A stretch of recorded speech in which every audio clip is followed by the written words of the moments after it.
এবার আমরা এই বিন্দু দুটির দূরত্ব নির্ণয় করব। ধরি প্রদত্ত বিন্দু দ্বয়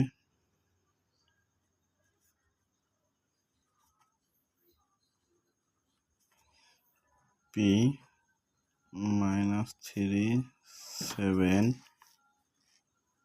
এবং Q হলো -7 3। PQ এর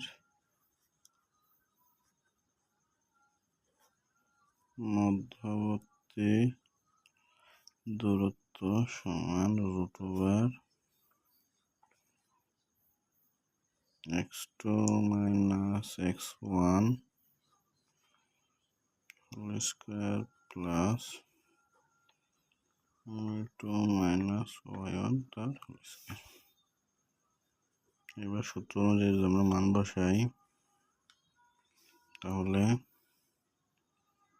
এটা হলো x1, এটা হলো y1, এটা হলো x2, এটা হলো y2। তাহলে আমার সূত্র অনুযায়ী যদি বসাই তাহলে -7 সূত্রের -3 আগে মাইনাস, তাহলে মাইনাসে মাইনাসে গুণ করলে +3 প্লাস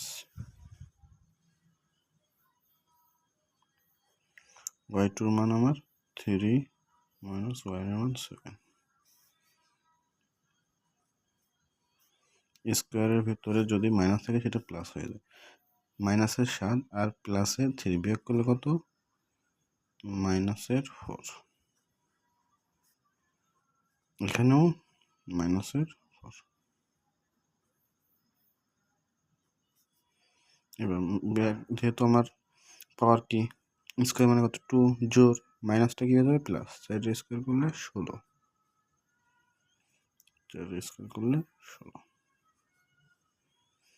16 16 কত 32। এবার এটাকে আমরা একটু ভাঙায় লিখতে পারি। 32 মানে 16 গুণ 2, রুটটা দুটোর মধ্যে ভাগ করে দেই, 16 গুণ √2। এবার 16 মানে √16 মানে কত 4, আর এই হলো √2 হলো আমার অ্যান্সার।